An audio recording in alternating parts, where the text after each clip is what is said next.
Hello and welcome to the Dronas.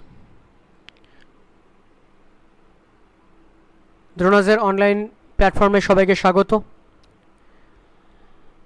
আজকে আমরা যে টপিকটা নিয়ে আলোচনা করব সেটা হলো নাগরিকত্ব বা সিটিজেনশিপ। কনস্টিটিউশনের পার্ট 2 তে এই নাগরিকত্বের ধারণা দেওয়া আছে।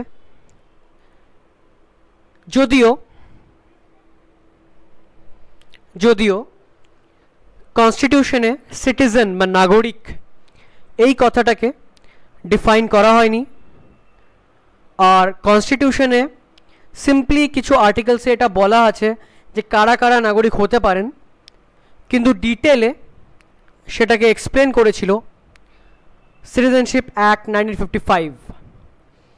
আমরা এই ক্লাসের মাধ্যমে দেখে নেওয়ার চেষ্টা করব সিটিজেনশিপ সংক্রান্ত সমস্ত আর্টিকেলস, আইনগুলো, তার সংশোধনী এবং তার সাথে সাথে যে কারা নাগরিক হতে পারেন বা কারা নাগরিক হতে পারেন না সেই সংক্রান্ত প্রভিশনসগুলো। তাহলে শুরু করা যাক।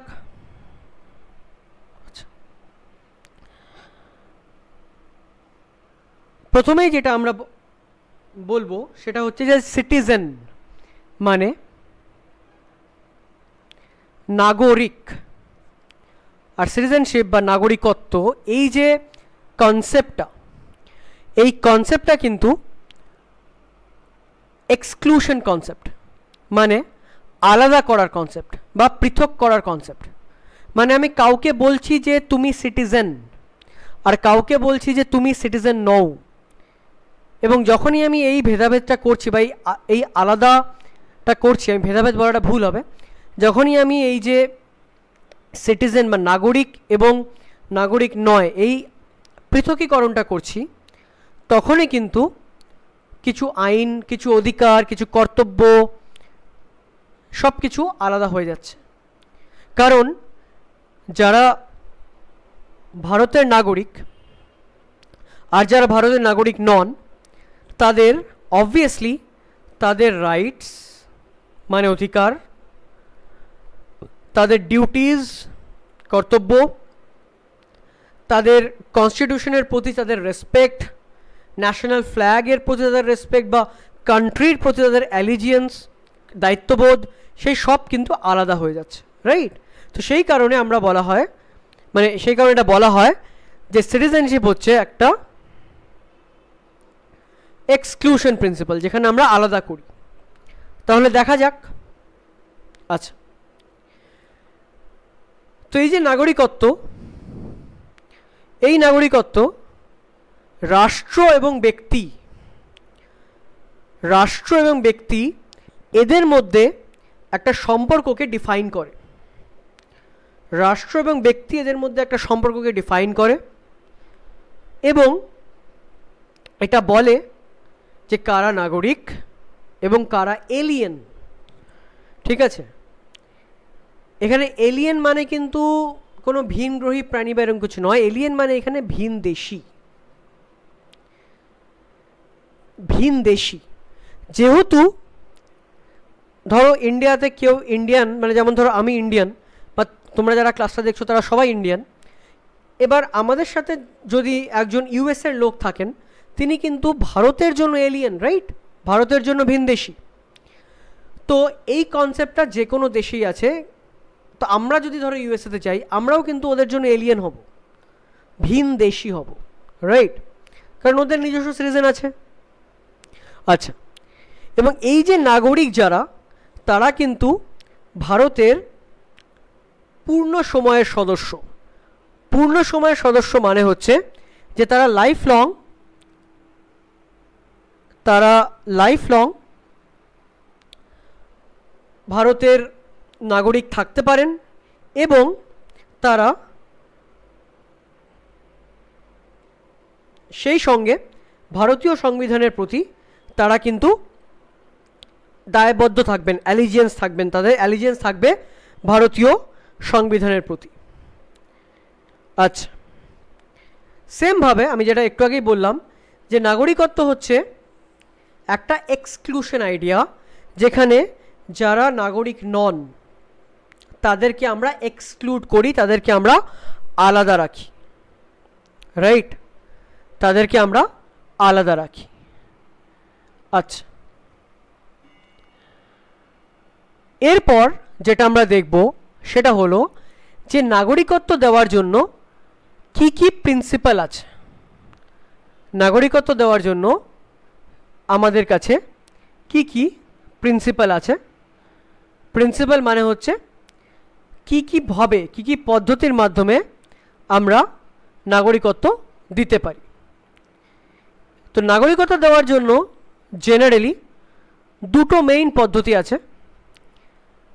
একটাকে বলা হয় জাস সলি, আরেকটাকে বলা হয় জাস স্যাঙ্গুইনিস। জাস সলি মানে হলো যে তুমি কোথায় জন্মাচ্ছ, তোমার প্লেস অফ বার্থটা কোথায়, তার ওপর বেস করে তোমাকে সিটিজেনশিপ দেওয়া হতে পারে। মানে ধরো কারো জন্ম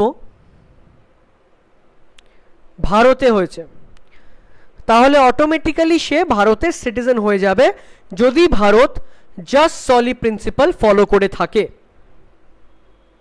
আর জাস স্যাঙ্গুইনিস যে প্রিন্সিপালটা, সেখানে বলা হয় যে তোমার কোনো না কোনোভাবে রক্তের সম্পর্ক থাকতে হবে। রক্তের সম্পর্ক থাকতে হবে মানে তোমার প্যারেন্টস মানে বাবা মায়ের মধ্যে একজন বা দুজনেই যদি সেই দেশের নাগরিক হয়ে থাকেন, তাহলে কিন্তু জাস্ট স্যাঙ্গুইনিস পদ্ধতির মাধ্যমে তোমাকে নাগরিকত্ব দেওয়া যেতে পারে। তো এর মধ্যে অবভিয়াসলি এই দুটো পদ্ধতি যেটা আমি বললাম, জাস্ট সলি এবং জাস্ট স্যাঙ্গুইনিস, এই যে দুটো পদ্ধতি আমি বললাম, এই দুটো পদ্ধতিতে অবভিয়াসলি জাস্ট সলি পদ্ধতিটা অনেক বেশি ইনক্লুসিভ মানে হলো অনেক বেশি ইনক্লুসিভ, আর জাস্ট স্যাঙ্গুইনিস পদ্ধতিটা অনেক বেশি রেস্ট্রিকটিভ। ইনক্লুসিভ মানে এখানে আমি কি বলতে চাইলাম, ইনক্লুসিভ মানে আমি বলতে চাইছি যে এখানে আমি যে জন্মাচ্ছে তার বাবা মায়ের ন্যাশনালিটি, তারা কোন দেশের নাগরিক সেটা আমি দেখছি না, আমি খালি দেখছি যে সে ভারতে জন্মাচ্ছে কিনা, সে কোথায় জন্মাচ্ছে আমি সেটা দেখছি, মানে প্লেস অফ বার্থ দেখছি, রাইট।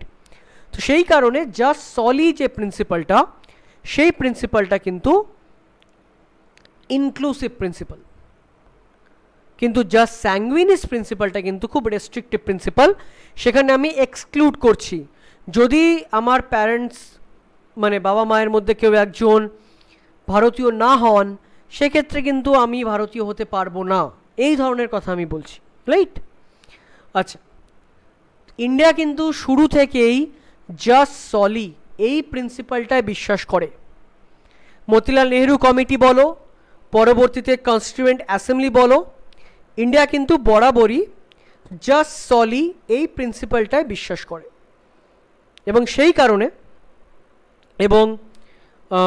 কারণে মতিলাল নেহরু কমিটিও যেটা বলেছিলেন যে আমরা জাস্ট সলি কনসেপ্টটাই নেব, গণপরিষদও বলেছিল যে জাস্ট স্যাঙ্গুইনিস আমরা নেব না, তার কারণ এটা ভারতীয় মূল্যবোধের বিপক্ষে। কারণ ভারতে আমরা জেনারেলি আমরা অ্যাকসেপ্ট করি লোকজনদের, রাইট, আমরা জেনারেলি অ্যাকসেপ্ট করে নিই লোকজনদের, এবং সেই কারণে জাস্ট স্যাঙ্গুইনিস এটা কিন্তু ভারতীয় মূল্যবোধের কোথাও না কোথাও গিয়ে একটু এগেনস্টে, এবং সেই কারণে কনস্টিটিউয়েন্ট অ্যাসেম্বলিও বলেছিল আমরা এই পদ্ধতিটা নেব না। কিন্তু আমরা দেখব যে ধীরে ধীরে ভারত জাস্ট সলি থেকে জাস্ট স্যাঙ্গুইনিসের দিকে মুভ করে যাচ্ছে, কারণ তার পেছনে প্রচুর রিজন আছে, তার পেছনে ইললিগাল ইমিগ্রেশন, ওভার পপুলেশন, অনেক কিছু তার পেছনে দায়ী, এবং সেই কারণে ভারত ধীরে ধীরে জাস্ট সলি প্রিন্সিপাল থেকে অলরেডি মুভ করে গেছে জাস্ট স্যাঙ্গুইনিজের দিকে, সেটা আমরা দেখব পরবর্তীতে। ঠিক আছে, আচ্ছা এবার যেটা আমরা দেখব সেটা হলো কনস্টিটিউশনাল প্রভিশনস। কনস্টিটিউশনাল প্রভিশনস মানে যে এই যে আমি প্রথমেই বললাম যে আর্টিকেল 5 থেকে আর্টিকেল 11 তার মধ্যে আমাদের নাগরিকত্ব সংক্রান্ত কিছু তথ্যাবলী দেওয়া আছে, তো আমরা এক এক করে সে আর্টিকেলগুলো দেখব। কিন্তু সে আর্টিকেলগুলো দেখার আগে প্রথম যে পয়েন্টটা আমি এখানে বলতে চাইবো সেটা হলো যে সিটিজেনশিপ বা নাগরিকত্ব এই কনসেপ্টটা কোন লিস্টে আছে? এই কনসেপ্টটা আছে আমাদের ইউনিয়ন লিস্টে। খুব স্বাভাবিক,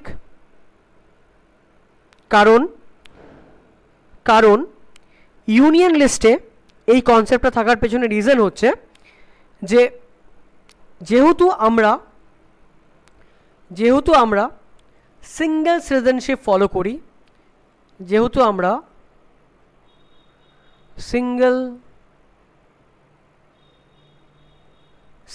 ফলো করি, সেই কারণে আমরা শুধুমাত্র ভারতের নাগরিক। আমরা কিন্তু পশ্চিমবঙ্গ বা বিহারের নাগরিক নই, আমরা সেখানকার বাসিন্দা, রাইট? তো যেহেতু আমরা সিঙ্গেল সিটিজেনশিপ ফলো করি সেই কারণে সিটিজেনশিপের ওপরে যে আইন বানানো বা সিটিজেনশিপের ওপরে কোনো রকম চেঞ্জ করা সেটা পুরোটার দায়িত্ব পার্লামেন্টের। এবং অবভিয়াসলি সেই কারণেই সিটিজেনশিপটা কোন লিস্টে আছে? সিটিজেনশিপটা আছে ইউনিয়ন লিস্ট। আচ্ছা, যেটা আমি একদম শুরুতেই বললাম যে সংবিধান কিন্তু সিটিজেন এই টার্মটাকে ডিফাইন করেননি। ঠিক আছে, সংবিধান কিন্তু সিটিজেন টার্মটাকে ডিফাইন করেননি। সংবিধান শুধুমাত্র এটা বলেছিল যে 5 থেকে 11 সেই আর্টিকেলগুলোতে সংবিধান শুধু এটা বলেছিল যে কারা নাগরিকত্ব পেতে পারে। ঠিক আছে, কিন্তু ডিটেলে কোনো কিছু বলা হয়নি। ঠিক আছে, ডিটেলে কোনো কিছু বলা হয়নি। আচ্ছা, আরও একটা খুব গুরুত্বপূর্ণ জিনিস সেটা হলো যে কনস্টিটিউশন যেদিন আমরা কনস্টিটিউশনকে স্টার্ট করছি সেটা কবে ছিল? সেটা ছিল 26 জানুয়ারি 1950, রাইট? আচ্ছা, কিন্তু কনস্টিটিউশনকে আমরা কবে অ্যাডপ্ট করেছিলাম? সেটা অ্যাডপ্ট করেছিলাম আমরা নভেম্বর 26, 1949। সিটিজেনশিপের যে ধারণা বা সিটিজেনশিপের এই যে কনসেপ্ট সেটা কিন্তু নভেম্বর 26, 1949 থেকেই চালু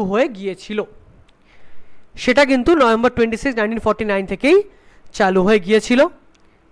রাইট?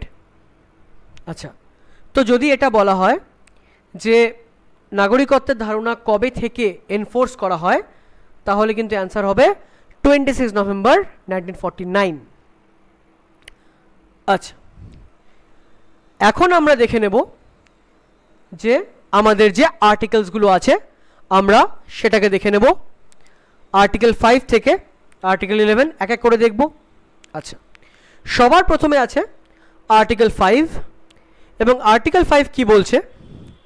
আর্টিকেল 5 বলছে যে কনস্টিটিউশন যখন শুরু হচ্ছে সেই সময় যারা ভারতের নাগরিক হতে পারবেন সেই সময় যখন কনস্টিটিউশন শুরু হচ্ছে, এবং তার জন্য খুব সিম্পল কিছু কন্ডিশন রাখা হয়েছিল। যেমন এই কন্ডিশন রাখা হয়েছিল যে যারা সেই সময় ইন্ডিয়াতে ডমিসাইলড, মানে সেই সময় যারা ইন্ডিয়াতে আছেন এবং ইন্ডিয়াতে জন্মেছেন তারা কিন্তু ইন্ডিয়ার নাগরিক হবেন। ঠিক আছে, তারা কিন্তু ইন্ডিয়ার নাগরিক হবেন যারা ইন্ডিয়ায় ডমিসাইল ছিলেন, মানে বাসিন্দা ছিলেন এবং ইন্ডিয়াতে জন্মেছিলেন। সেমভাবে যদি কেউ ইন্ডিয়াতে থেকে থাকেন কিন্তু তার জন্ম ইন্ডিয়াতে হয়নি, কিন্তু তার বাবা মা জন্ম ইন্ডিয়াতে হয়েছিল, তারাও কিন্তু নাগরিক হতে পারবেন, তারাও কিন্তু সিটিজেন হতে পারবেন। আচ্ছা, সেমভাবে আরও একটা কন্ডিশন দেওয়া হলো যে যদি কেউ 5 বছর 5 ইয়ার্স ভারতের অর্ডিনারি রেসিডেন্ট হয়ে থাকেন, বাসিন্দা হয়ে থাকেন, তারাও কিন্তু সিটিজেনশিপের জন্য অ্যাপ্লাই করতে পারবেন, তারাও কিন্তু সিটিজেনশিপের জন্য অ্যাপ্লাই করতে পারবেন। আচ্ছা, তো এই 3টে কন্ডিশন বলা হলো আর্টিকেল 5-এ, যেখানে বলা হলো যে অ্যাট দ্য কমেন্সমেন্ট মানে শুরুর সময় কারা ভারতের নাগরিক। ঠিক আছে? আচ্ছা,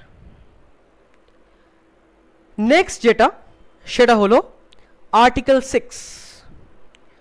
আর্টিকেল 6-এ কি বলা হলো যে যে সমস্ত লোক পাকিস্তান থেকে ইন্ডিয়াতে মাইগ্রেট করে চলে এসছেন, পাকিস্তান থেকে ইন্ডিয়াতে কবে এসছিলেন?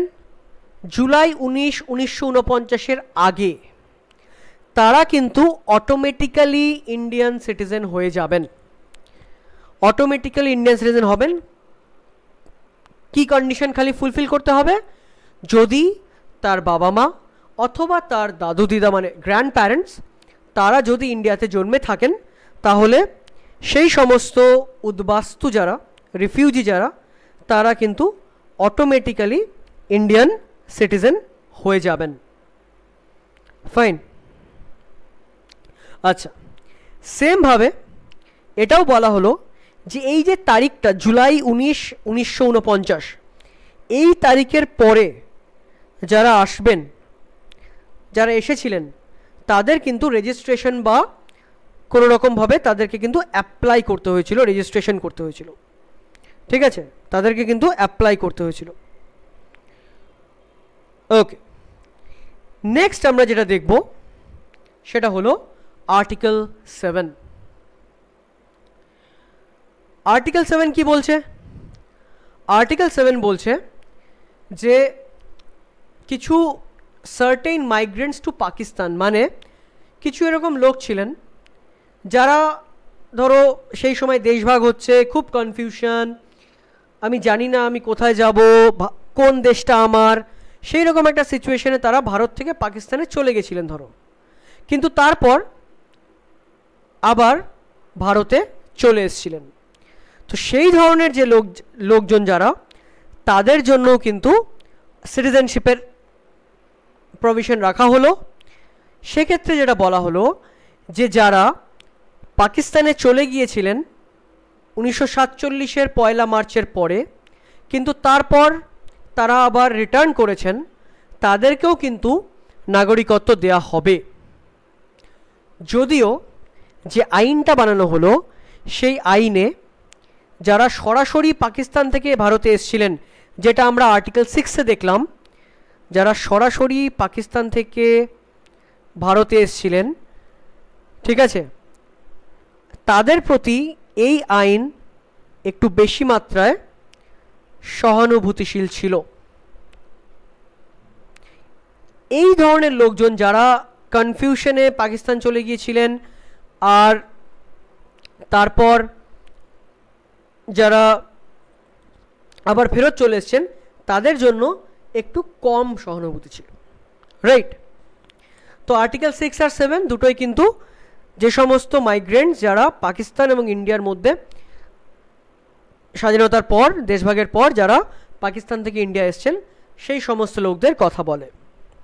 ঠিক আছে? আচ্ছা, নেক্সট আর্টিকেল 8। আর্টিকেল 8 কিন্তু খুবই গুরুত্বপূর্ণ, কারণ এখানে যেটা বলা হলো যে ইন্ডিয়ান অরিজিন মানে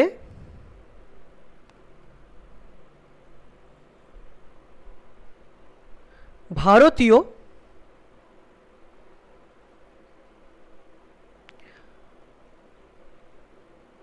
বংশোদ্ভূত যারা, তারা যারা ভারতের বাইরে থাকেন তাদেরকেও কিন্তু ভারতের নাগরিকত্ব দেওয়া যেতে পারে, কি করতে হবে? তাদের বাবা মা বা তাদের দাদু দিদা যদি ইন্ডিয়াতে জন্মে থাকেন, সেক্ষেত্রে সেই ধরনের লোকজন যারা ভারতীয় বংশোদ্ভূত এবং ভারতের বাইরে আছেন তাদেরকে ইন্ডিয়ান ডিপ্লোম্যাটিক মিশনের ওখানে গিয়ে রেজিস্টার করতে হবে। মানে ধরো তুমি ইউকেতে আছো, তুমি ইউকেতে জন্মেছো, কিন্তু তুমি ভারতীয় বংশোদ্ভূত, তোমার বাবা মা বা তোমার দাদু দিদা হয়তো ভারতীয় ছিলেন, তারপর তারা দেশ ছেড়ে চলে যান এবং ইউকের নাগরিকত্ব নেন। তুমি ইউকের নাগরিক, তুমি ইউকেতে জন্মেছো, ঠিক আছে, ইউকেতে থাকো, সেই সময় তুমি কিন্তু ভারতীয় নাগরিক হিসেবে নিজেকে রেজিস্টার করতে পারো ইন্ডিয়ান ডিপ্লোম্যাটিক মিশন যেটা সেই দেশে আছে সেখানে গিয়ে। এবং এই সংখ্যাটা প্রচুর বাড়ছে, কারণ প্রচুর পরিমাণে ভারতীয় বংশোদ্ভূত অল ওভার দ্য ওয়ার্ল্ড আছে, কারণ ইন্ডিয়ান ডায়াসপোরা আমরা যেটাকে বলি সেটা কিন্তু সবচেয়ে বেশি সংখ্যায় আছে। মানে যে সমস্ত ভারতীয়রা ভারতে থাকেন না, বাইরে থাকেন, এনআরআই হতে পারেন, ভারতীয় বংশোদ্ভূত হতে পারেন, এরকম প্রচুর প্রচুর লোক আছে, রাইট? আচ্ছা, নেক্সট আর্টিকেল 9। আর্টিকেল 9 এটাও কিন্তু খুব ইম্পর্ট্যান্ট। এখানে যেটা বলা হলো যে যদি কোনো ব্যক্তি ভলেন্টারিলি, নিজের ইচ্ছে করে, স্বেচ্ছায় যদি অন্য কোনো দেশের নাগরিকত্ব নিয়ে নেয়, তাহলে কিন্তু সে আর ভারতের নাগরিক থাকবেন না, কিন্তু তাকে স্বেচ্ছায় নিতে হবে, ভলেন্টারিলি নিতে হবে। যদি সেই দেশে জোর করে নাগরিকত্ব দিয়ে দেওয়া হয় তাহলে কিন্তু আলাদা ব্যাপার, কিন্তু যদি তিনি স্বেচ্ছায় নিয়ে নেন, ধরো তুমি স্বেচ্ছায় জার্মানি বা ইটালি বা স্পেনের নাগরিকত্ব নিয়ে নিলে, তাহলে কিন্তু তুমি আর ভারতের নাগরিক থাকবে না, ঠিক আছে? ওকে, নেক্সট যেটা আমরা দেখব সেটা হলো আর্টিকেল 10। আর্টিকেল 10 কি বলছে? যে যদি তুমি ভারতের নাগরিক হয়ে থাকো, তুমি কন্টিনিউ করবে অ্যাজ এ নাগরিক। তার মানে যদি কেউ ভারতের নাগরিক হয়ে থাকে, তিনি আমৃত্যু ভারতের নাগরিকই থাকবেন, যদি না কোনোভাবে সে নাগরিকত্বকে টার্মিনেট করা হয় বা সেটাকে কোনোভাবে নিয়ে নেওয়া হয়, অ্যান্ড অল দিস থিংস।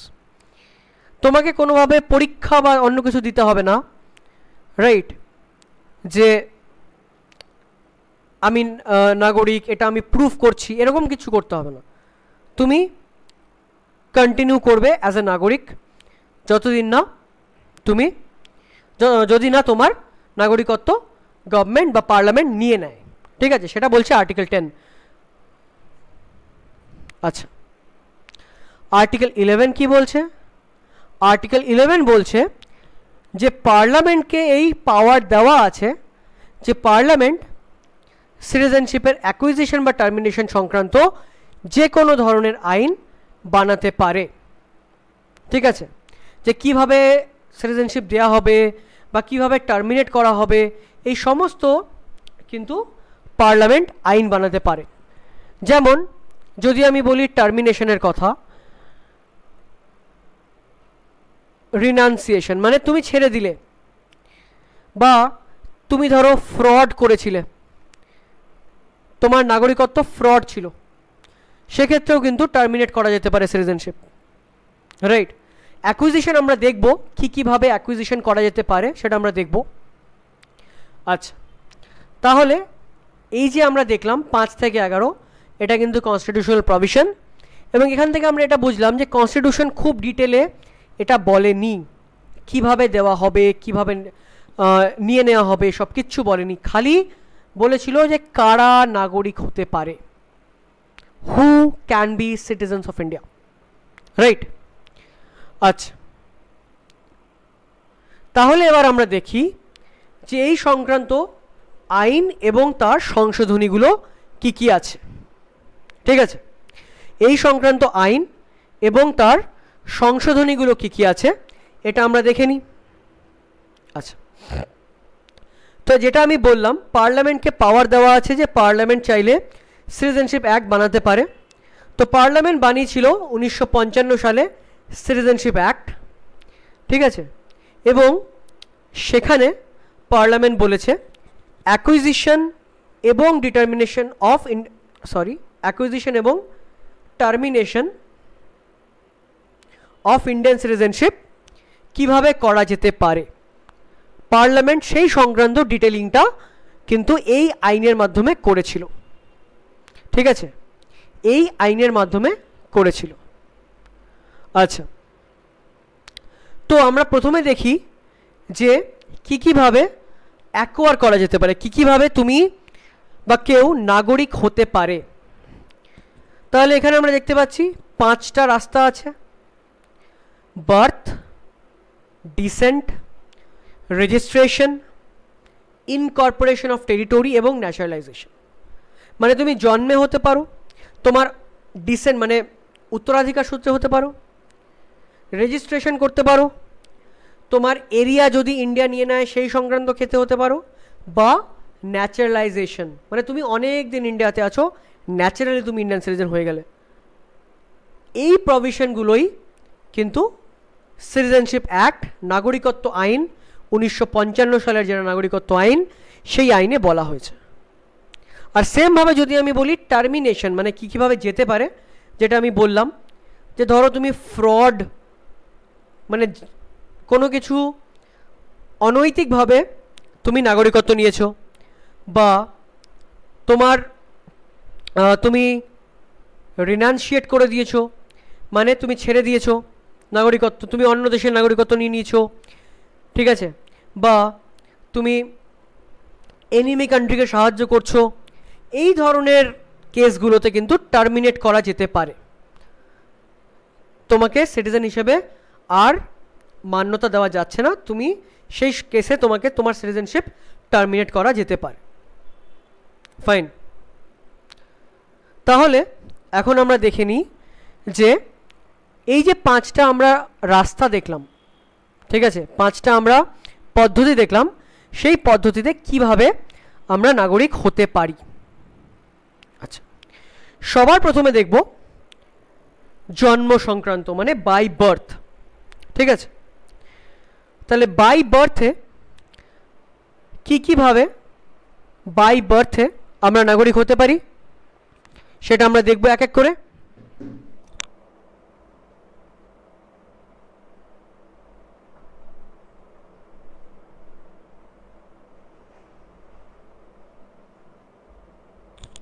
যেমন 26/1/1950 তোমার জন্ম, কারো জন্ম যদি 26/1/1950 হয় বা তার পরে হয়, কিন্তু 1 জুলাই 1987 আগে, মানে এই রেঞ্জের মধ্যে যদি কারো জন্ম হয়, তাহলে তার বাবা মার ন্যাশনালিটি যাই হোক না কেন সে কিন্তু ভারতীয় নাগরিক হবে, সে কিন্তু ভারতীয় নাগরিক হবে। তাহলে এখানে আমরা কোন প্রিন্সিপালটা ফলো করছি? এখানে আমরা কিন্তু ফলো করছি জাস সলি প্রিন্সিপালটা, যেখানে তোমার প্লেস অফ বার্থটা ম্যাটার করছে, তোমার বাবা মায়ের ন্যাশনালিটি, বাবা মা কোন দেশের নাগরিক সেটা ম্যাটার করছে না। কিন্তু এর পরে কি হলো? এরপরে ইন্ডিয়া ধীরে ধীরে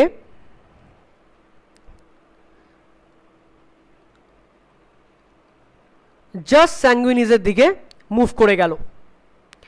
ইন্ডিয়া ধীরে ধীরে জাস্ট স্যাঙ্গুইনিজের দিকে মুভ করে গেল। ইন্ডিয়া প্রথমে এটা বলল যে 1/7/1987 1 জুলাই 1987 থেকে নিয়ে 2রা ডিসেম্বর 2004 এর মধ্যে যদি কারো জন্ম হয় ইন্ডিয়াতে, তাহলে তাকে সিটিজেনশিপ দেয়া হবে কি কন্ডিশনে? যদি তার বাবা মায়ের কেউ একজন ইন্ডিয়ান হন, জন্মের সময় যদি তার বাবা মায়ের কেউ একজন ইন্ডিয়ান হন, শুধুমাত্র সেই কেসেই কিন্তু তাকে নাগরিকত্ব দেওয়া হবে, আদারওয়াইজ দেওয়া হবে না। ঠিক আছে, মানে বাই বার্থ দেওয়া হবে না। ঠিক আছে, তারপরে আরও একবার সংশোধনী হলো এবং এটা বলা হলো যে 3/12/2004 মানে 3rd ডিসেম্বর 2004 এর পরবর্তীতে যারা ভারতে জন্মেছেন তাদের ক্ষেত্রে বাবা মা উভয়কেই ভারতীয় হতে হবে, অথবা অ্যাটলিস্ট একজনকে হতে হবে, এবং আরেকজন জন্মের সময় তিনি যেন কোনো রকম অনুপ্রবেশকারী না হয়ে থাকেন, ইল্লিগাল ইমিগ্রেন্ট, তিনি ইল্লিগাল মাইগ্রেন্ট না হয়ে থাকেন। ঠিক আছে, তিনি যদি লিগালি ইন্ডিয়াতে এসে থাকেন কোনো ব্যাপার না, কিন্তু তিনি যদি অনৈতিকভাবে ইন্ডিয়াতে আসেন এবং ইন্ডিয়াতে তার সন্তানের জন্ম হয়, তাহলে কিন্তু সেই সন্তানকে ভারতীয় নাগরিক হিসেবে তার নাগরিক হিসেবে মানা হবে না। রাইট, তো আমরা জাস্ট সলি থেকে ধীরে ধীরে জাস্ট স্যাঙ্গুইনিজের দিকে আমরা মুভ করে গেলাম, যেখানে ব্লাড টাইজ, রক্তের সম্পর্ক, আমরা সেটার দিকে মুভ করে গেলাম, রাদার দ্যান যে তোমার জন্ম কোথায় হচ্ছে, প্লেস অফ বার্থ। রাইট, আচ্ছা, তো এই তিনটে প্রভিশন আছে আমাদের জন্ম সংক্রান্ত। আচ্ছা, নেক্সট আমরা এখানে দেখব রেজিস্ট্রেশন। এখানে তোমরা দেখতেই পাচ্ছ যে এখানে প্রচুর তোমার পদ্ধতি আছে বা প্রচুর এখানে ওয়েজ আছে রেজিস্টার করার জন্য। ঠিক আছে, তো রেজিস্ট্রেশন করতে গেলে তুমি ধরো ইন্ডিয়ান অরিজিন, তুমি একজন পার্সন, ঠিক আছে, মানে ভারতীয় বংশোদ্ভূত, কিন্তু তুমি 7 বছর ধরে তুমি ধরো ইন্ডিয়াতেই আছো, 7 বছর ধরে তুমি ইন্ডিয়াতেই আছো, সেক্ষেত্রে কিন্তু তুমি রেজিস্টার করতে পারবে অ্যাজ আ সিটিজেন হিসেবে। ঠিক আছে, রেজিস্টার করতে পারবে অ্যাজ আ সিটিজেন হিসেবে। ফাইন, তো এটার বলার মানে একটাই যে তোমাকে রেজিস্ট্রেশন করতে গেলে মিনিমাম 7 বছর ইন্ডিয়াতে থাকতে হবে, মিনিমাম 7 বছর ইন্ডিয়াতে থাকতে হবে। আচ্ছা, সেমভাবে ইন্ডিয়ান অরিজিন কোনো একজন, ঠিক আছে, ইন্ডিয়ান অরিজিন কোনো একজন তিনি যদি আনডিভাইডেড ইন্ডিয়ার, ঠিক আছে, আনডিভাইডেড ইন্ডিয়ার বাইরে কোনো কান্ট্রিতে থাকেন, তিনিও রেজিস্টার করতে পারবেন। ঠিক আছে, তো আমরা এই পার্সন অফ ইন্ডিয়ান অরিজিন, ঠিক আছে, যিনি আনডিভাইডেড ইন্ডিয়ার বাইরে কোনো কান্ট্রিতে থাকেন তিনিও কিন্তু রেজিস্টার করতে পারবেন। বা ধরো কারো বিয়ে হয়েছে কোনো ভারতীয় নাগরিকের সাথে এবং তিনি 7 বছর ধরে ভারতে আছেন, তারপরে তিনি কিন্তু অ্যাপ্লাই করতে পারবেন। তাহলে এখানে আমার 7 বছর থাকাটা খুব ম্যান্ডেটরি। ঠিক আছে, 7 বছর ইন্ডিয়াতে থাকাটা। কিন্তু যদি তুমি ইন্ডিপেন্ডেন্ট ইন্ডিয়া বা ইন্ডিপেন্ডেন্ট ইন্ডিয়ার একজন সিটিজেন হয়ে থাকো, বা তোমার বাবা মা সেখানকার সিটিজেন হয়ে থাকেন, এবং তুমি ইন্ডিয়াতে 12 মাস 1 বছর তুমি আছো, তাহলে কিন্তু তুমি অ্যাপ্লাই করতে পারবে। ঠিক আছে, সেমভাবে তুমি যদি ওসিআই কার্ড হোল্ডার হয়ে থাকো, ওসিআই কী হয় আমরা দেখবো এই ক্লাসে, সেক্ষেত্রে কিন্তু তুমি 5 বছর তোমাকে ইন্ডিয়াতে থাকতে হবে এবং তারপর আরও 1 বছর কন্টিনিউয়াসলি থাকতে হবে, ঠিক আছে, ইন্ডিয়াতে, তাহলে কিন্তু তুমি রেজিস্টার করতে পারবে। মানে তুমি 5 বছর ধরে ওসিআই কার্ড হোল্ডার ধরো তুমি, আর তারপর অ্যাপ্লিকেশন করার আগে 1 বছর তুমি কন্টিনিউয়াস ইন্ডিয়াতে থাকলে তারপর তুমি কিন্তু অ্যাপ্লাই করতে পারবে। তো এরকম কিছু কন্ডিশনস আছে, কিন্তু জেনারেলি যেটা হয় যে 7 বছর তোমাকে থাকতে হবে বিফোর অ্যাপ্লাইং ফর রেজিস্ট্রেশন। ঠিক আছে, তাহলে রেজিস্টার্ড তুমি সিটিজেন হতে পারো। আচ্ছা, নেক্সট যেটা হতে পারো নাগরিক, সেটা হচ্ছে বাই ডিসেন্ট। বাই ডিসেন্ট মানে হলো যে তুমি ধরো ইন্ডিয়ার বাইরে জন্মেছ, ঠিক আছে, ইন্ডিয়ার বাইরে জন্মেছ, এবার সেই সময় জানুয়ারি 26, 1950 সেই দিন বা তার পরে, সেক্ষেত্রে কিন্তু যদি তোমার বাবা ইন্ডিয়ান হন, তুমি অটোমেটিক্যালি বাই বার্থ ইন্ডিয়ান হয়ে যাবে, ঠিক আছে। কিন্তু যদি তুমি ইন্ডিয়ার বাইরে জন্মে থাকো ডিসেম্বর 10, 1992 এর পরে আর ডিসেম্বর 3, 2004 এর আগে, এই রেঞ্জের মধ্যে, সেক্ষেত্রে কিন্তু তোমার ইদার অফ দ্য প্যারেন্ট মানে বাবা মায়ের মধ্যে কোনো একজনকে তোমার সিটিজেন হতে হবে, তবেই তুমি ডিসেন্ট ওয়াইজ তুমি নাগরিকত্ব পেতে পারো, ঠিক আছে। আর যদি তুমি ডিসেম্বর 3, 2004 মানে 3rd ডিসেম্বর 2004 এর পরে যদি তোমার জন্ম হয় ভারতের বাইরে, সরি, সেক্ষেত্রে তোমার বাবা মাকে ডিক্লেয়ার করতে হবে যে তোমার কাছে কোনো পাসপোর্ট নেই এবং ইন্ডিয়ান কনসুলেটে গিয়ে তোমাকে 1 বছরের মধ্যে রেজিস্ট্রেশন করাতে হবে, 1 বছরের মধ্যে রেজিস্ট্রেশন করাতে হবে, ঠিক আছে। আচ্ছা, ফাইন। তো এটা গেল বাই ডিসেন্ট, ঠিক আছে, এটা গেল বাই ডিসেন্ট। ওকে,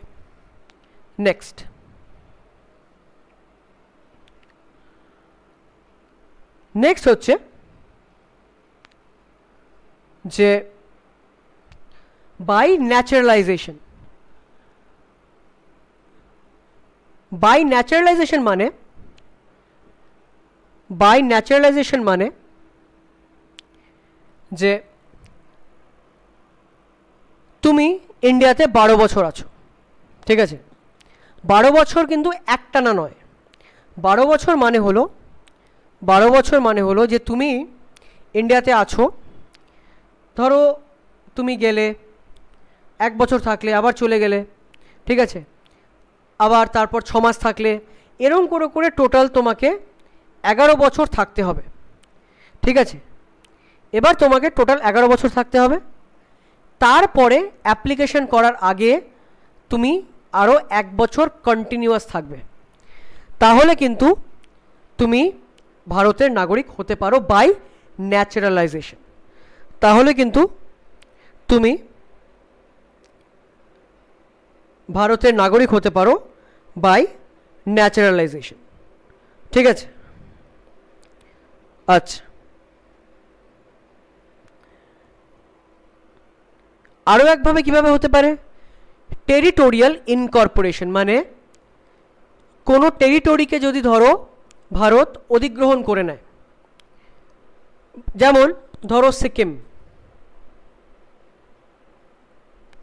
বা ধরো গোয়া, এই জায়গাগুলোতে ভারত কিন্তু এগুলোকে অধিগ্রহণ করেছিল, সিকিম ভারতের পার্ট হয়েছিল, রাইট, সিকিম ভারতের পার্ট হয়েছিল এবং তারপর ভারতের 22তম রাজ্য হয়েছিল সিকিম। তো অটোমেটিক্যালি সিকিমের যারা নাগরিক ছিলেন, মানে সিকিমের যারা সেই সময় নাগরিক ছিলেন, কারণ সিকিম সেই সময় তোমার একটি চোগিয়াল শাসনের আন্ডারে ছিল, সেই কারণে তো তারপরে যখন সেটা ইন্ডিয়ার আন্ডারে এলো, অটোমেটিক্যালি সিকিমের সমস্ত নাগরিক ভারতীয় নাগরিক হয়ে গেলেন, ঠিক আছে। অটোমেটিক্যালি সিকিমের সমস্ত নাগরিক ভারতীয় নাগরিক হয়ে গেলেন, রাইট। সো এটাকে বলে টেরিটোরিয়াল ইনকর্পোরেশন। আচ্ছা, নেক্সট হচ্ছে আমরা যেটা দেখব সেটা হলো যে এই যে আইন, এই আইনে কিন্তু আমরা সিঙ্গেল সিটিজেনশিপ, আমরা এটার কথা বলি, তো যে সিঙ্গেল সিটিজেনশিপের কথা বলি। তো সিঙ্গেল সিটিজেনশিপের কথা যখন বলছি, তার মানে আমরা শুধুমাত্র ভারতের নাগরিক, এবং এই কনসেপ্টটা আমরা কোথা থেকে নিয়েছি? আমরা এই কনসেপ্টটা নিয়েছি ব্রিটেন থেকে, রাইট? আচ্ছা, এই সিটিজেনশিপ অ্যাক্টে কমনওয়েলথ সিটিজেনশিপের কথাও বলা ছিল, কিন্তু 2003-এর সংশোধনীর মাধ্যমে 2003-এর সংশোধনীর মাধ্যমে এটাকে চেঞ্জ করে দেওয়া হয়। 2003-এর সংশোধনীর মাধ্যমে এটাকে বাতিল করে দেওয়া হয় অ্যাকচুয়ালি, ঠিক আছে? এটাকে বাতিল করে দেওয়া হয়। আচ্ছা, নেক্সট যেটা সেটা হলো যে এই যে আইন সিটিজেনশিপ অ্যাক্ট 1955, সেটা এখনও অবধি 6 বার অ্যামেন্ড হয়েছে। 1986, 1992, 2003, 2005, 2015 এবং 2019। আমরা এখানে কিছু গুরুত্বপূর্ণ অ্যামেন্ডমেন্টসকে দেখে নেব। আমরা এখানে কিছু গুরুত্বপূর্ণ অ্যামেন্ডমেন্টসকে দেখে নেব। আচ্ছা, সবার প্রথমে আমরা যেটা দেখব সেটা হলো 1986-র অ্যামেন্ডমেন্টটা। আমরা এখানে দেখব 1986-র অ্যামেন্ডমেন্ট, ঠিক আছে? তো 1986-র অ্যামেন্ডমেন্টে আমরা কি দেখব যে জাস সলি থেকে জাস স্যাঙ্গুইনিসে মুভ করছে। আমরা একটু আগে দেখলাম যে এখানে একটা ডেট দিয়ে দিল এবং ডেট দিয়ে বলল যে যদি 1987-র পরে তোমার জন্ম হয়ে থাকে, 1987 1 জুলাইয়ের পরে, সেক্ষেত্রে কিন্তু তোমার বাবা মায়ের কোনো একজনকে ইন্ডিয়ান সিটিজেন হতেই হবে, রাইট? বাবা মায়ের কোনো একজনকে ইন্ডিয়ান সিটিজেন হতেই হবে। এবং এখানেই আমরা জাস্ট সলি থেকে জাস্ট স্যাঙ্গুইনিসে মুভ করছি। এখানে ডেট রেঞ্জটা কি দিল? এখানে রেঞ্জটা দিল 1/7/1987 থেকে নিয়ে, ঠিক আছে, 1/7/1987 থেকে নিয়ে অ্যাকচুয়ালি 2nd of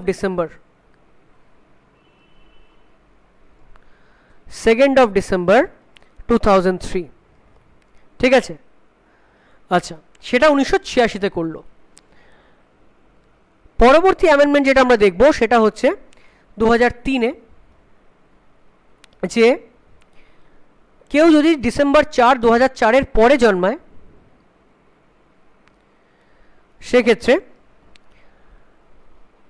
সেক্ষেত্রে শুধুমাত্র জন্ম নিয়ে হবে না, তার দুজনকেই, মানে both the parents should be Indian, দুজনকেই ভারতীয় হতে হবে, অথবা একজনকে ইন্ডিয়ান হতে হবে এবং আরেকজন ইললিগাল ইমিগ্রেন্ট হওয়া চলবে না।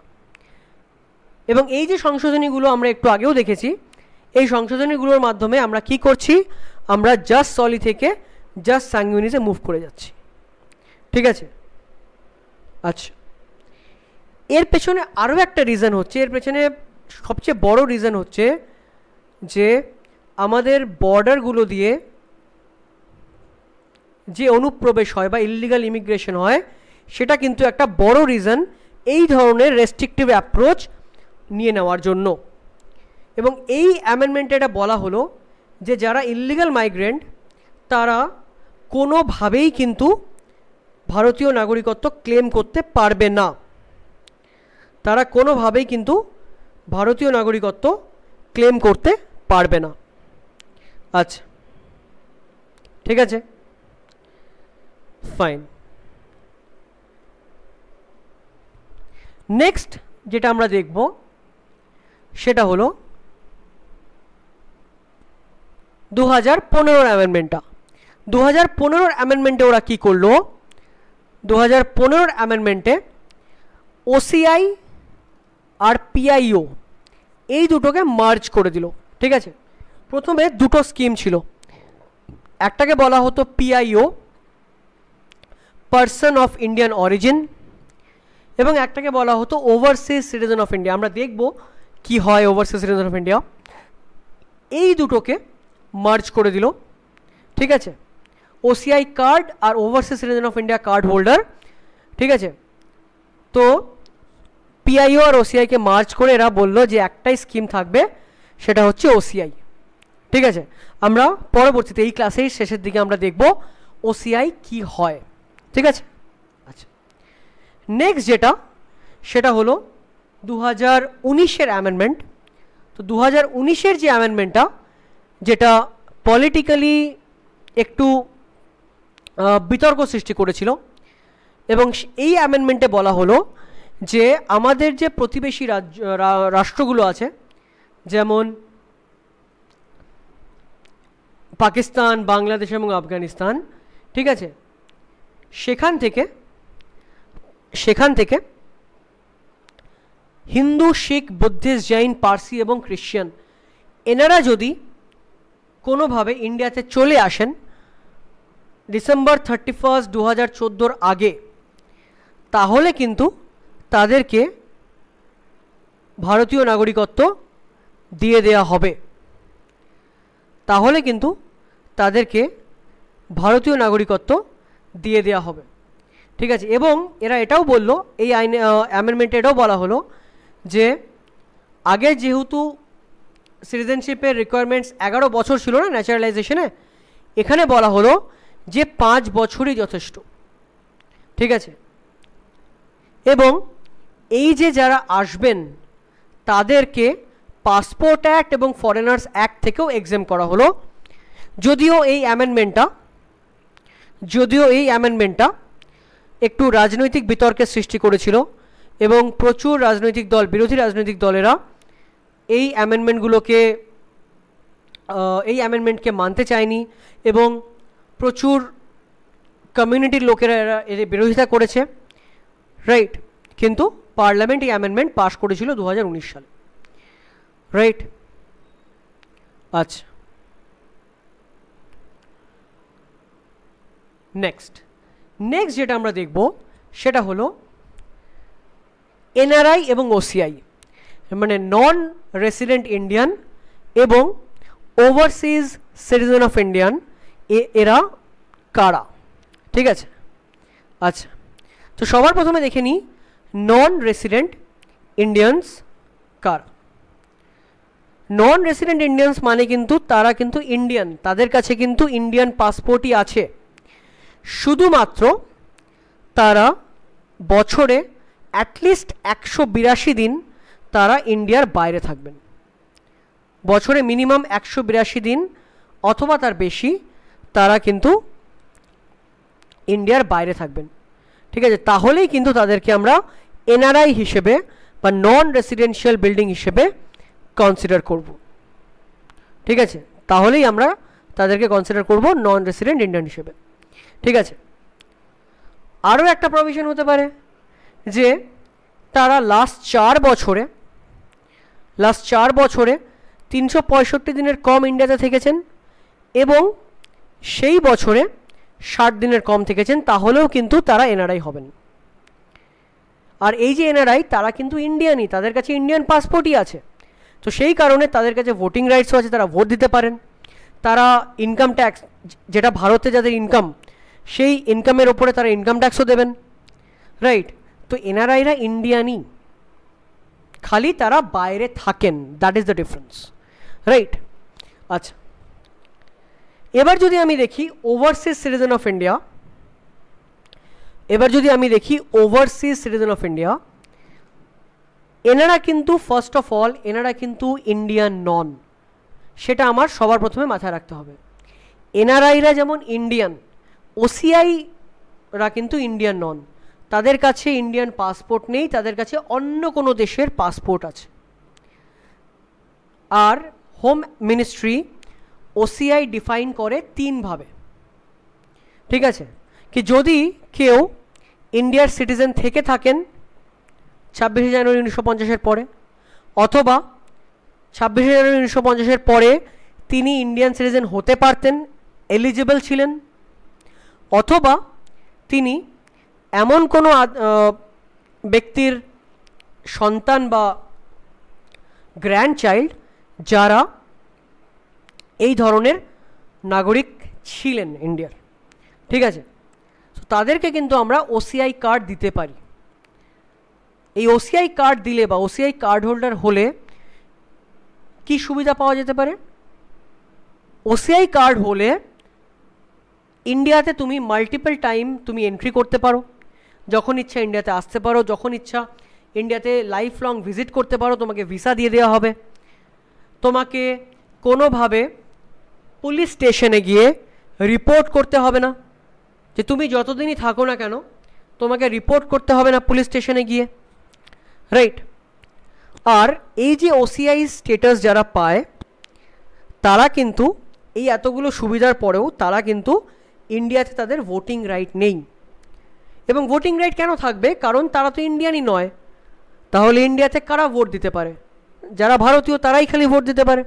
তো সেই কারণে যেহেতু এই ওসিআই তারা ইন্ডিয়ান নন, সেই কারণে তারা কিন্তু ভোটিংয়ের জন্য এলিজেবল নয়।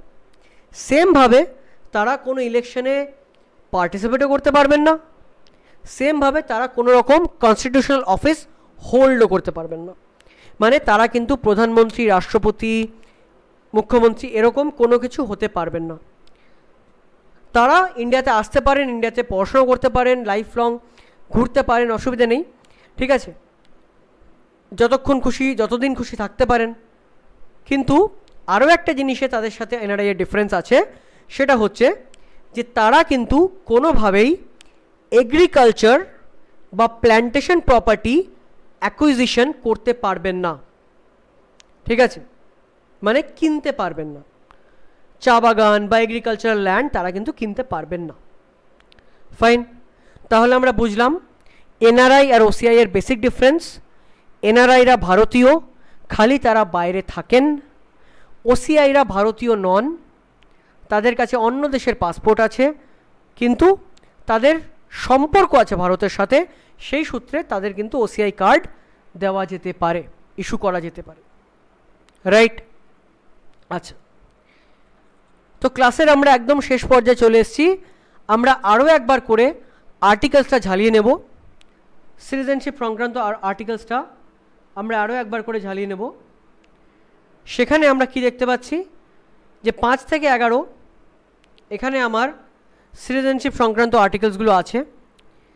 তাহলে 5-এ কী ছিল? 5-এ ছিল যে কনস্টিটিউশন যখন শুরু হচ্ছে সেই সময় কে বা কারা নাগরিক হতে পারে সেটা। আচ্ছা, আর্টিকেল 6 কি বলা আছে? আর্টিকেল 6 বলা আছে যে যে সমস্ত ব্যক্তি যারা পাকিস্তান থেকে ইন্ডিয়াতে এসেছিলেন মাইগ্রেট হয়ে, তাদের কথা বলা আছে। আচ্ছা, আর্টিকেল 7-এ কি বলা আছে?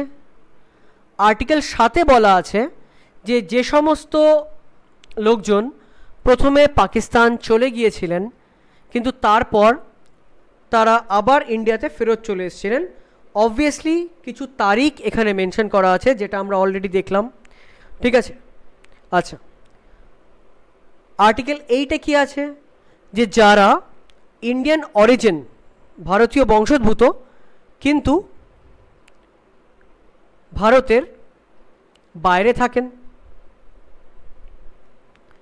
রাইট, তাদের কিভাবে নাগরিকত্ব দেওয়া যেতে পারে। আচ্ছা, আর্টিকেল 9 কি বলছে? যে voluntarily acquiring citizenship of a foreign state not to be citizens, মানে তুমি যদি স্বেচ্ছায় নিয়ে নাও তাহলে তুমি সিটিজেন হবে না।